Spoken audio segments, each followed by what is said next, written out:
How about some prep football on a Tuesday night? Chanhassen taking on Jefferson at TCO Stadium. Tyson Schultz hooks up with Daniel King. That's a nice 22-yard touchdown right there. 7-0 Jags. Storm answers.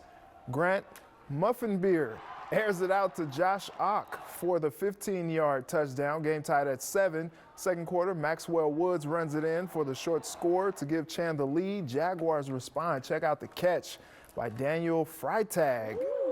Bobbles it, gets the feet in for the score. Great catch, but Chan goes on to win 35-21. To St. Francis, where they play on grass, believe it or not. What is that? Brent Swigert on the left, Steve Hamilton on the right, the head coaches. Here we go. Joe Walduck breaks a few tackles up the middle, 30-yard touchdown. And yes, St. Francis in front 7-0, but back comes Elk River. Great touchdown run by Kate Osterman as he hides the ball on his hip, takes it into the end zone. They don't get the extra point. They're down 7-6. Same play. As you see, they get wrapped up. St. Francis quarterback Jackson Skogquist passes to Wes Johnson. 38-yard gain. They're on the move. Walduck then with another run, but watch Gavin Schmidt with a great play. He strips the ball right there, and it's a fumble recovered by Elk River. Second quarter, Elk's punting, but it's a fake. And Osterman will take the ball off the fake, 19-yard gain and a first down.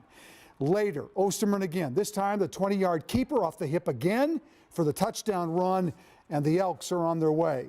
They go for 2 this time. Osterman to the air. Jack Lockmiller on the receiving end. It's 14-7 Elk River. Late in the first half, Skogquist's pass is tipped. Colin Shack with the interception for Elk River. 14-7 halftime. Third quarter, Matthew Boudreau breaks free on a 35-yard touchdown run, and Elk River now with a 2-point conversion coming up right here from Osterman to Schmidt to make it 22-7, and then P.J. Bono busts one big, and Elk River is on the move, and they win tonight. Big win for Elk River, tough loss for St. Francis, but here's the deal. They play in the same section and likely will meet again. Final tonight, 30-13. Well, I thought our physicality played a big role.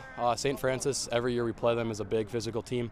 And I thought our last couple games we have not came in super physical, but we knew that we had to do it this game. Our O-line came in physical, our backs ran physical, and we got up a touchdown early, but we've been doing that all year. We just played physical, we got through it. We're still here. A lot of people are doubting us, thinking that we're soft, we're not athletic just because we were on the power T, but we're a legit team in 5A. We knew they were going to come out and run the ball majority of the game, and then once we got up, we figured they'd start passing, and I'd say our defense shut them down. Defense was the key to the game. I'm really proud of this team. This was our only game on grass, which I think not a big deal, but it is an adjustment. The difference with this team and previous, except for 2016, is that we can really play defense. We have some really good athletes, and we're really physical, and the last time we were really good on defense was 2016. Eagles hold a 7-0 lead, and they double it. Tyler Walden, you're going to hear his name a lot. Short touchdown run, and it's 14-0. Max Schickenjansky rolls out, finds Joe Hoheisel. Nice touchdown strike. He's all alone. It's 14-7. But the Eagles' ground game just too much tonight. Walden finishes off a 70-yard drive with a short touchdown run. And then a monster game for the Eagles. 2 touchdowns in the first half. How about 2 more in the second half? This one, just stiff arm, run, power. I love it. One more time with a stiff arm for good measure. Yes, Eden Prairie wins. They finish 6-2. First loss of the year for Stillwater, 35-14 final. Well, how about this? This is Forest Lake, rather, and Lakeville North, and Jackson Young with the interception for a touchdown. Forest Lake played 2 gold teams this year. They beat St. Michael in the opening game of the year. They lose tonight to Lakeville North. Final score was 31-14, so Forest Lake finishes 6-2 on the year. Now let's go to Burnsville. Opening kickoff, second half. Jackson Ganser, and he's gone. Rosemount wins tonight to finish 8-0, ranked number 2 in 6A. 95-yard kickoff return for Ganser. They beat Burnsville 34-7. White Bear Lake with a nice win tonight at home against Totino Grace. Touchdown run by Chris Heim to make it 12-0. Then Gavin Knutson off the great fake. Somehow trying to get out, but sacked by Totino Grace's defense. But it's Heim again with a short TD run. White Bear Lake wins tonight, 27-0, the final. Edina beat Eastview. Brady Anderson, short touchdown run up the gut, 7 yards, 6-0 Hornets. Finn McElroy to Sunny Vegas on a touchdown strike coming up here from after the handshakes and everything else. Coming out, maybe we're not going to see it. Threw a couple of touchdown passes tonight. Edina wins. Well, here it is. Here it is. Let's show it to you. Touchdown strike by McElroy to Vegas. 40-0 was the final. Tackle cancer night at Holy Angels, but the big story was Max McAnally. What a night for the Waconia running back. Watch out for Max McEnemy. He is the key to Waconia. He takes this one to the end zone, and this is not even his #1 sport, it's wrestling. He took another direct snap for another touchdown. He is something special. Waconia big over Holy Angels, 55-7. To say the least. Tonight, 12 carries, 230 yards, and 6 touchdowns on the ground. Holy Angels is a good football team, but Waconia absolutely throttled them tonight. Final score was 64-14, all because of that guy, #2, Max McAnally.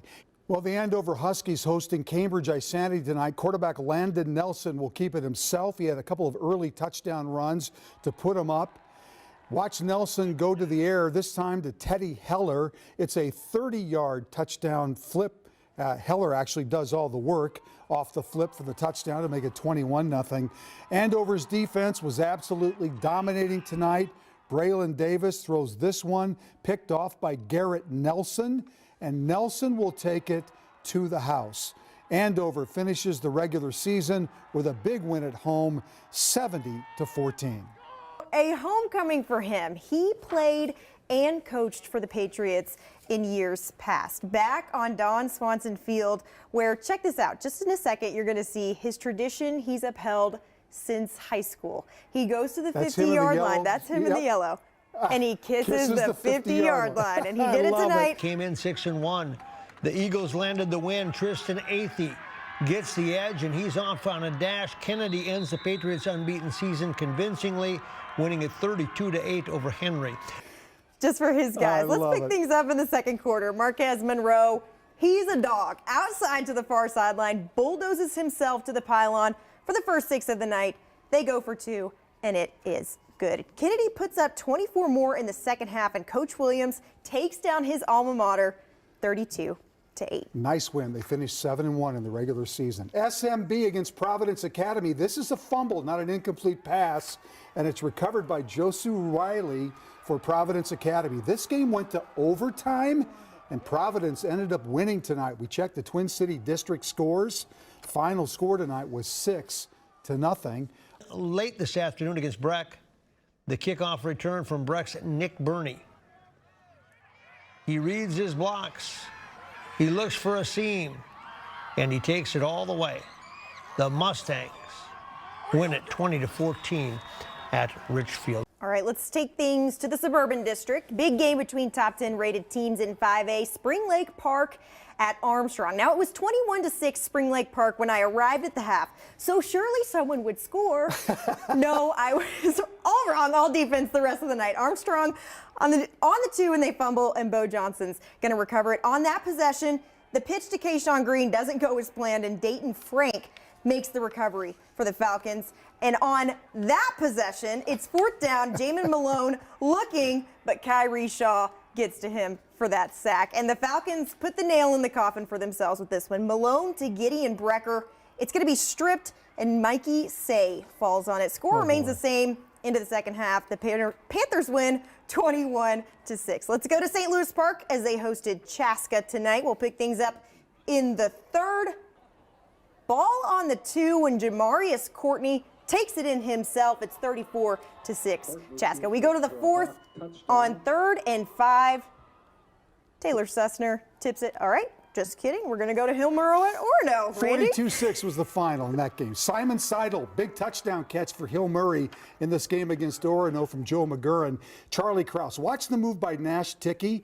Makes the catch, then eludes two tacklers, gets into the end zone. They make the two-point conversion. They take the lead 8-7. Then Charlie Crosse finishes the drive with a 2-yard sneak. Orono beats Hill Murray tonight. Final score was 24-15. Let's head to Matomedi as they hosted South St. Paul tonight. Charlie Brandt hands it off to that guy, Corey Bomer. He takes it 5 yards to the house. It's 14-0. South St. Paul's going to respond here in a second after they get done. No, they did. That's it. Well, there we go. The touchdown There's a flag kick. on the play, but the final tonight is 42-6 Matomedi. Our thanks to our friends in Fargo who shot this football game for us tonight. Rogers at Moorhead. Anthony Powell powers his way into the end zone for Rogers to tie the game at 7. Then Dylan Jackson, big interception for the Rogers Royals on that play. It led to Powell scoring again. And this was a shootout tonight between Rogers and the Spuds. The final score, 58-41. In 5A is Mankato West. They're in the red. Damian Raiwi with a touchdown run here against the rivals, Mankato East. Yes, the Battle of Mankato tonight. Bart McInich finds Jalen Smith. Nice touchdown. Great move by Smith. It's all Mankato West tonight, as you might imagine. 54-0 over East. And that would lead to this. Coy Parrish on the jet sweep, and he has the corner. His two teammates give him a lane, letting him run it in. 7-zip Esco. Later in the first, Eskimos once again knocking on the door. Ty Christensen drops back.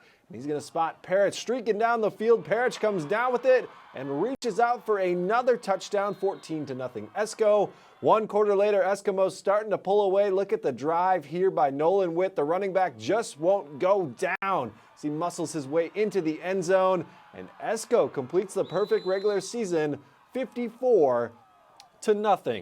Next, we head out to John Marshall, where the JM Rockets played host to Class 4A's top-ranked Stewartville Tigers. On the very first play of the game, the Tigers found the end zone. Carter Miller scoops up the kick, and then watch him cook. Miller slices and dices his way up the field, finds a seam, and takes it all the way to the house. PAT was good. Stewartville up 7-0, 13 seconds into the game. Stewartville kept pounding on their first offensive drive, reigning athlete of the week. Owen Sicking takes it to pay dirt. Stewartville now up 14-0. Still in the first, the Tigers make it a 3-score game. QB Aiden Helder goes up to number 1, Henry Cheddar. Now, Julian, I'm told his nickname is Jiggy. Is that correct? Jiggy Cheddar? Jiggy Cheddar. Jiggy Cheddar with the touchdown. Stewartville up 21-0. The Tigers defense has been dominant all season. Alex Haynes' group had already pitched 3 shutouts going into tonight, and tonight was no different. The top-ranked Stewartville Tigers come to John Drews Field. They leave Rochester with a 54-0 win. Next, we head down to the seat of Houston County, where AA's 5th-ranked Caledonia Warriors hosted AAA's 5th-ranked Cannon Falls Bombers. First drive of the game, Cannon Falls set the tone. Colton Otto hands it off to Derek Beckholt. Takes it deep into Warrior territory. They would score a few plays later, then go for 2. Otto finds Dylan Banks on the play-action pass. Bombers up 8-0. Still in the quarter, Cannon Falls extends its lead. This time, Otto finds Jaden Winchell on the play-action pass. He's going to take this one inside the 5-yard line. The Bombers would score soon after, go up 14-0 at Caledonia. But the Warriors would respond. Sophomore Ethan Stendel hands it off to Aiden Getzinger. He's going to take this one all the way to the promised land. Watch him go. Running back in 81. Don't see that very often. Cut into the deficit. Showing off their own ground game. Aiden Getzinger shaking a couple of defenders, and he goes 59 yards for the touchdown. The Warriors trailed, though, 22-6 at the half. Now Caledonia returned from the break with a new fire. Kyle Bechtel fights through the goal line, and a few minutes later, Getzinger carries in his second score of the game. Warriors trail by only 2. But the Bombers could hide the ball well. They confused the defense, even our cameraman here, and this is a QB keeper. There he is. Cannon Falls runs away with a 38-20, handing Caledonia only their second loss of the year. Champlin Park hoping to get to 500, hosting Anoka earlier this afternoon. Rebels strike first on the first play of their first possession when Rich Lou Tootie breaks away for the 62-yard touchdown. Photo finish right there, 7-0 Champlin Park. He's not done. Second quarter, and you can give him 50 more yards and another 6 points. Champlin Park wins 46-22.